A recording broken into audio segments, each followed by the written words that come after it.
চুরুলিয়া গ্রাম। বন্যার জলে থই থই করছে পুরো গ্রাম। বর্ষাকালে এই গ্রামের হাট বসে নৌকার উপরেই। চাল ডাল রসুন পেঁয়াজ মাছ মাংস সব কিছুই মেলে নৌকার এই হাটে। দূর দূরান্ত থেকে দোকানিরা নৌকায় করে এসব নিয়ে আসেন হাটে। দিনটা ছিল শনিবার। সকাল থেকেই মুষলধারে বৃষ্টি হচ্ছিল। বিকেলের পর বৃষ্টিটা থামায় হারান জেলে তার নৌকায় কিছু মাছ নিয়ে যাচ্ছেন চুরুলিয়া গ্রামের ভাসমান হাটটিতে।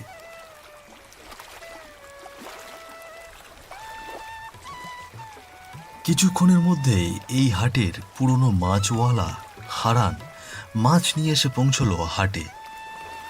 বৃষ্টি থামতে না থামতেই হাটে বসেছে সারি সারি দোকান। হারান তার নৌকাটি পাশে ভিড়িয়ে শুরু করলেন হাঁকাহাঁকি। মাছ দিয়ে যাও গো, তাজা মাছ, রুই কাতলা পুঁটি বোয়াল কই যা চাইবে তাই পাবে।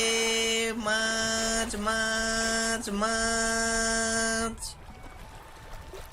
হারানের হাঁকাহাঁকি শুনে সেখানে নৌকা নিয়ে এগিয়ে এলেন মধুমাঝি। সে নৌকায় দাঁড়িয়ে গ্রামের মোড়ল হরিপ্রসাদ সেন। তিনি মাছের দিকে তাকিয়ে বললেন, সে কি রে আরু, আজ দেখছি মাছগুলো একটু পচা পচা লাগছে। কবেকার মাছ নিয়ে এসেছিস হাটে? সে কি বলেন কর্তা মশাই, ভোরবেলার মাছ। সকাল থেকে বৃষ্টি হচ্ছিল, তাই তো হাটে আসতে পারলুম না গো। আর আপনারে কি আমি পচা মাছ দিতে পারুম? সে সাহস কি আমার আছে কর্তা মশাই? আপনি তো প্রতি হাটেই আমার কাছ থেকে মাছ লইয়া যান। আপনার কি কখনো খারাপ মাছ দিচ্ছি কর্তা বাবু? আরে না না, রাগ করিস না রে আরু, আমি তো এমনি বললুম। তা কত করে দর আঁকছিস এই মাছগুলোর? আপনার লইগা আগেই আলাদা কইরা রাখছি 5 কিলো মাছ কর্তা বাবু। 125 টাকা কিলো। আমার জন্য তো 25 টাকা ছাড় দিবি নাকি?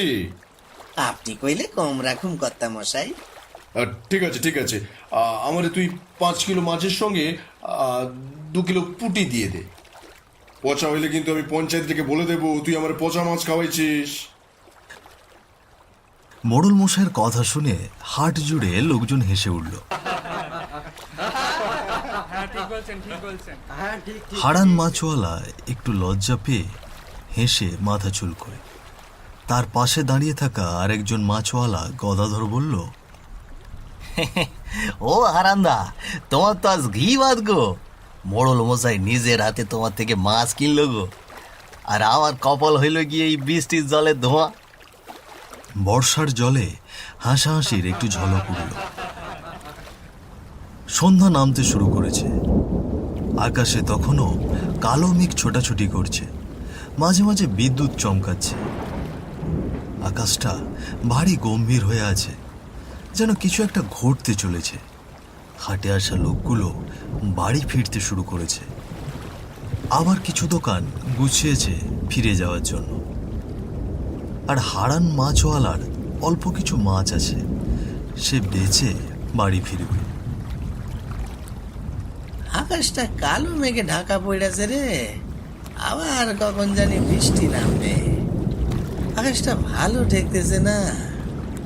মনে হচ্ছে কিছু একটা এক্ষুনি ঘটবে। আর কয়টা মাছ বাকি আছে রে, বেচা হইয়া গেলেই বাড়ি ফিরুম রে কথা। তোমার তো অল্প কিছু মাছ আছে গো হারান্দা, আমার তো অনেক মাছই থাইকা গেল। হাটে সব মানুষই তো বাড়ি ফিরবার লাগছে, কি আর মাছ কিনবো কম। আর তা তুমি থাকলে থাকো গো হারান্দা, আমি এখনই বাড়ি ফিরে যাবো গো। আকাশটা দেখতেছো না কেমন গম্ভীর হয়ে আছে। কথা শেষ করেই সেখান থেকে গদাধর বাড়ির দিকে নৌকা নিয়ে রওনা দিল। আর হারান মাছওয়ালা আর একটু অপেক্ষা করছে, আর কিছু মাছ আছে যদি বেচা যায়। তখন সন্ধে গড়িয়ে গেছে। হাটে আর কেউ নেই দেখে নৌকায় একটি লণ্ঠন জ্বালিয়ে হারান রওনা দিল বাড়ির দিকে। ঠিক তখনই আকাশ ভেঙে বৃষ্টি পড়তে লাগলো। লণ্ঠনটা বৃষ্টির জলে নিভে গেল। বৃষ্টির বেগ আজ অন্যরকম। আকাশটা গুড়মুড় করে ডাকছে। বিলের ধারে রাস্তার পাশে বাঁশ বাগান থেকে আচমকা শিয়ালগুলো একসঙ্গে হুক্কা হুয়া করে ডেকে উঠছে।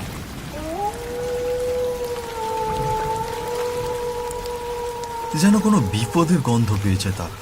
বাঁশবাগানের বাঁশের ছায়াগুলো লম্বা হয়ে পড়েছে বানের জলের উপরে। থেকে থেকে হাওয়ায় মর্মর শব্দ করে উঠছে বাঁশগুলো।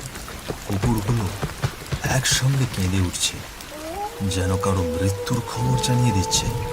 এমন সময় আকাশ ফেটে জোরে জোরে বাজ পড়তে শুরু করলো। পরপর দুটো বাজ পড়ল দূরের কোথাও। আকাশ থেকে বিদ্যুতের ঝলকানি হারানের গায়ে এসে পড়ছে অদ্ভুতভাবে, আর বাতাসে জলের ঢেউ বইছে উল্টো দিকে। নৌকা সামনে এগোনো অসম্ভব হয়ে পড়ছে। সে খুব দ্রুত নৌকা ঠেলা শুরু করে, কিন্তু কিছুতেই সামনে এগোতে পারছে না। এমন পরিস্থিতি দেখে হারানের ভিতরটা কেঁপে উঠল। এ ভগবান, এ কেমন দুর্যোগ শুরু হইল গো! এত বৃষ্টি, এত ঝড়, আমি সামনের দিকে যে নৌকা ঠেলতে পারতেছি না। যত ঠেলি নৌকা যেন উল্টো দিকে যাইতেছে। জলের স্রোত এত জোরে বইতাছে, মনে হইতাছে নৌকাটি এখনই উল্টে পড়বো। ঈশ্বর, আমি এখন বাড়ি ফিরুম কেমনে? না না, আশেপাশে তো কাউকে দেখতেছি না। আজকে যে কি ঘটতে চলেছে তা ভগবানই জানে। আমার ভীষণ ভয় করতেছে। আর একটুখানি গেলেই সামনের রাস্তা। ভগবান, তুমি আমারে রক্ষা করো, রক্ষা করো, রক্ষা করো গো, রক্ষা করো। এমন দুর্যোগ দেখে হারানের মনে ভয় ধরে গেছে। বুকের ভেতর কম্পন উঠছে। সে খুব দ্রুত নৌকা ঠেলছে বাড়ি ফেরার জন্য, কিন্তু কোনো কিছু যেন তাকে পেছন থেকে টেনে ধরেছে। কিছুতেই সামনে এগোতে পারছে না। মনে হচ্ছে হারানের নৌকাকেও টেনে পিছিয়ে নিয়ে যাচ্ছে। আর ঠিক সেই মুহূর্তেই বিকট শব্দে আর একটা বাজ পড়ল হারান মাছওয়ালার ঠিক মাথার উপর।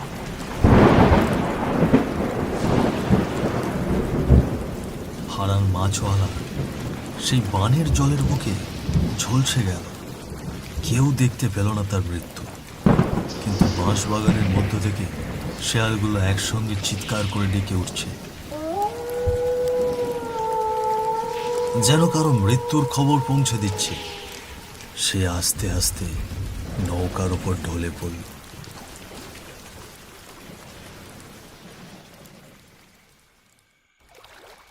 রাত তখন গভীর, চারিদিকে ঘুটঘুটে অন্ধকার আর নিস্তব্ধ। বৃষ্টি থামার পর গাছ থেকে পাখিরা ডানা ঝাপটা দিচ্ছে, আর বাঁশঝাড়ের মধ্য থেকে ভেসে আসছে শিয়ালের হুঙ্কার। তখন এক জেলে মাছ ধরছে নৌকাতে লণ্ঠন জ্বালিয়ে। হঠাৎই তার চোখ পড়ে একটা ভাসমান নৌকার দিকে, কিন্তু সেখানে কোনো মাঝি নেই। সে আস্তে আস্তে নৌকার দিকে এগিয়ে যায়। সে কাছে গিয়ে যা দেখল তাতে তার ভেতরটা কেঁপে ওঠে। শরীর ঠান্ডা হতে শুরু করে, যেন চোখে ভয়ঙ্কর কিছু দেখে ফেলেছে। সেই ছেলে হাত থেকে জাল ফেলে চিৎকার করে উঠল, হে ভগবান, এইটা তো কারো লাশ! কেউ আছে গো, ঘাটের কাছে লাশ ভাসতেছে। জেলের চিৎকার শুনে আশপাশে যারা মাছ ধরছিল তারাও নৌকা নিয়ে ছুটে আসে সেখানে। লাশ দেখে সবাই ভয় পেয়ে যায়। একজনকে পাঠানো হয় গ্রামের লোকজনকে খবর দিতে। গ্রাম থেকে ছুটে আসে কয়েকজন, কারো হাতে কেরোসিনের লণ্ঠন, কারো হাতে বাঁশের লাঠি, সঙ্গে মোড়ল এলেন নৌকার ঘাটে। লণ্ঠনের আলোতে সবাই লাশের দিকে তাকিয়ে, কিন্তু লাশটা যে কার তা চেনার উপায় নেই। মুখটা একেবারে ঝলসে গেছে। মোড়লের পাশেই মধুমাঝি দাঁড়িয়ে। সে তার গায়ের জামা আর গামছা দেখেই চিনতে পেরে বলে উঠল, এই যে হারান্দা গো, পরনে জামা আমি দেখেছি, আর কাঁধে ওই লাল গামছাটা, হ্যাঁ, হারান্দার গো। আরে মধু, আমিও দেখেছি সন্ধ্যায় মাছ কেনার সময়। এটা তো হারান রে, বেচারের মাথায় বাজ পড়েছে রে মধু। দেখছেন কর্তা বাবু, মুখখানে চেনা যাইতেছে না, কেমন ঝলসে গেছে। হাটের মধ্যে তার লোকে কত হাসাহাসি হইল, আর এর মধ্যে আগো লোকটা খুব ভালো মানুষ ছিল, কতদিন থেকে হাটে মাছ বিক্রি করে, কখনো কারোর লোকে খারাপ ব্যবহার করেনি। কত কিছুই যে লইয়া গেল এই বর্ষা। এখন এই লাশটারে ওর বাড়িতে পৌঁছে দেওয়ার ব্যবস্থা কর। দক্ষিণ পাড়ে ওর বাড়ি, সেখানে ওর পরিবার থাকে রে, ওখানেই দিয়ে আয়। মোড়ল মশাইয়ের কথা মতো হারানের লাশ ছইওয়ালা নৌকাতে তুলে রওনা দিলেন মধুমাঝি আর ছেলে। আকাশটা কালো মেঘে ছেয়ে আছে তখন, চারিদিকে কেমন যেন গা ছমছমে একটা নীরবতা। নৌকা ধীরে ধীরে এগিয়ে চলল দক্ষিণ পাড়ার দিকে। চারপাশে কিছু দেখা যায় না, শুধু শোনা যায় জলের ঢেউ আর নৌকার তলায় ধাক্কা খাওয়া ছলাৎ ছলাৎ শব্দ, আর বাঁশ বাগানের শুকনো পাতাগুলো বাতাসে উঠছে। তখন মনে হয় বাঁশ বাগানে কিছু একটা নড়ছে। মধুমাঝি চুপচাপ নৌকা ঠেলছে, আর জেলে ছইয়ের বাইরে বসে আছে। তাদের মুখে কোনো কথা নেই, কেমন জানি থমথমে ভাব।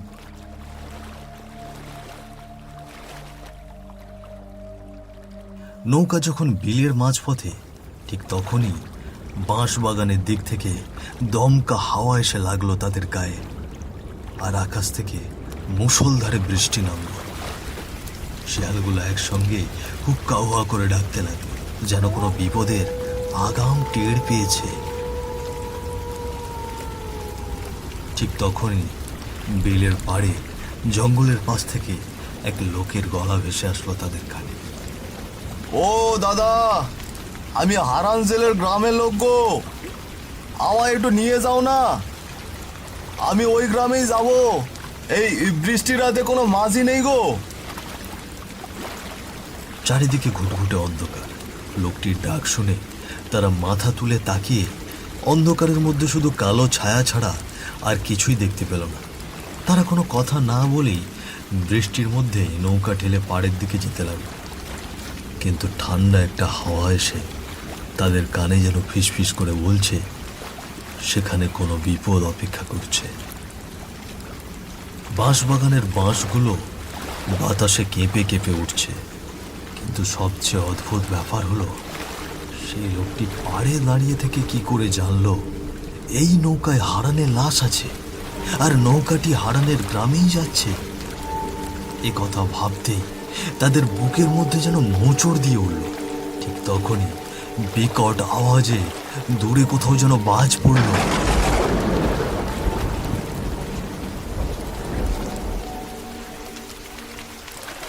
তারা ভয়ে ভয়ে নৌকাটি পাড়ে দাঁড় করাতেই লোকটি ধর্মর করে নৌকায় উঠে পড়ল।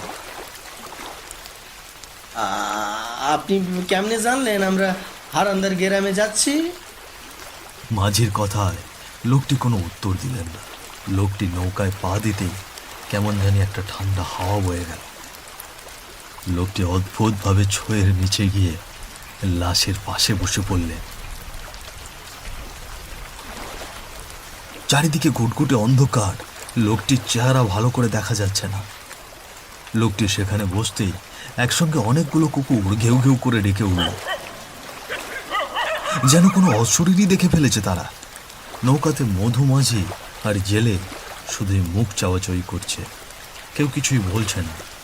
তাদের কাছেও বিষয়টা কেমন জানি অদ্ভুত লাগছে। ঠিক তখনই যেন কারোর ভারী পা ছইয়ের ওপর ধীরে ধীরে ওঠার শব্দ। কি গো দাদা, কিছু টের পাইতেছো? আমার তো কিছুই ভালো ঠেকতেছে না। এই বৃষ্টির মধ্যে কোথাকার লোক নৌকাতে তুললা।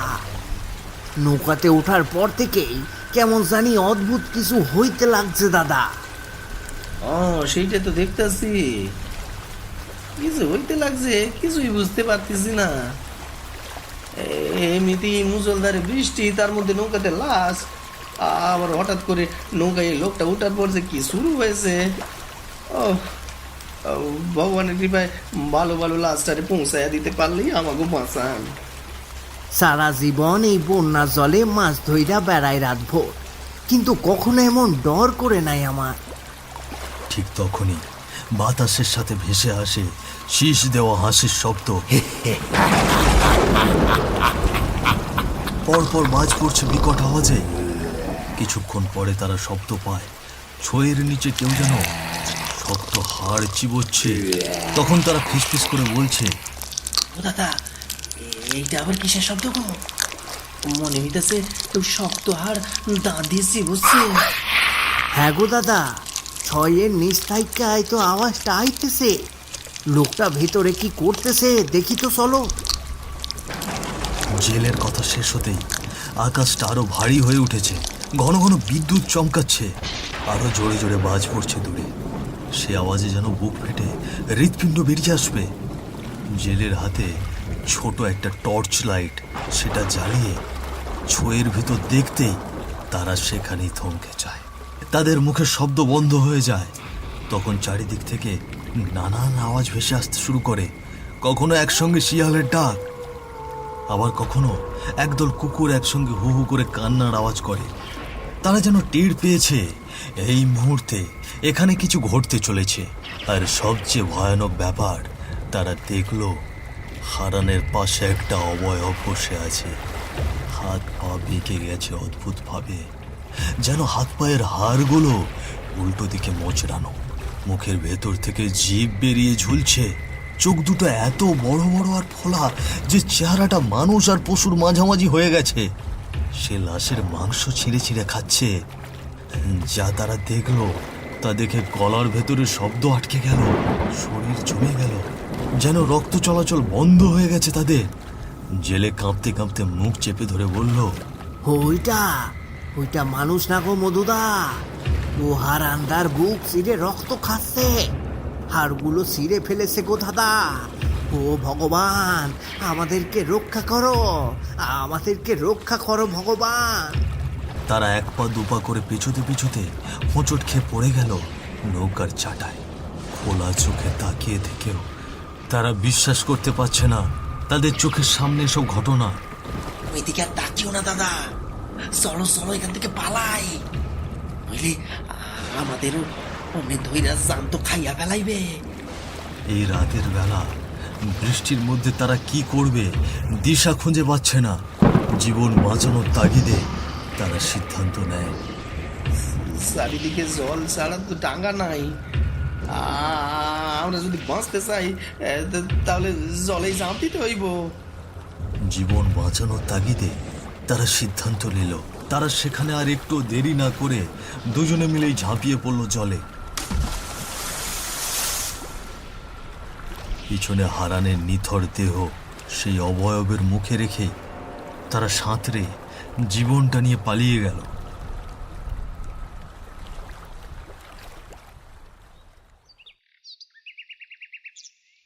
ভোর হলেও অন্ধকার এখনো পুরোটা কাটেনি। গ্রামের কিছু লোক মাছ ধরতে আসে। তারা দেখতে পায় বিলের এক কোণে বাঁশঝাড়ের কাছে ছইওয়ালা নৌকা জলে ভাসছে। তারা সেখানে গিয়ে দেখে হারানের মৃতদেহ পড়ে আছে ছইয়ের নিচে। তবে সেই দেহটা আর স্বাভাবিক নয়। বুকের মাঝখানে ছেঁড়া পাঁজরের হাড়গুলো বেরিয়ে এসেছে, যেন শিয়াল কুকুরে খুবড়ে খেয়েছে। তা দেখে সেখানে মোড়লকে ডেকে লাশটিকে চিতায় নেওয়া হয়। চিতার আগুনের ধোঁয়া আকাশ ছুঁয়ে যাচ্ছে। সবাই নিস্তব্ধ, আবার কারো চোখে জল। কেউ কোনো কথা বলছে না। শুধু দূরে একটা শিয়াল আবার ডেকে ওঠে, হুক্কা হুয়া করে।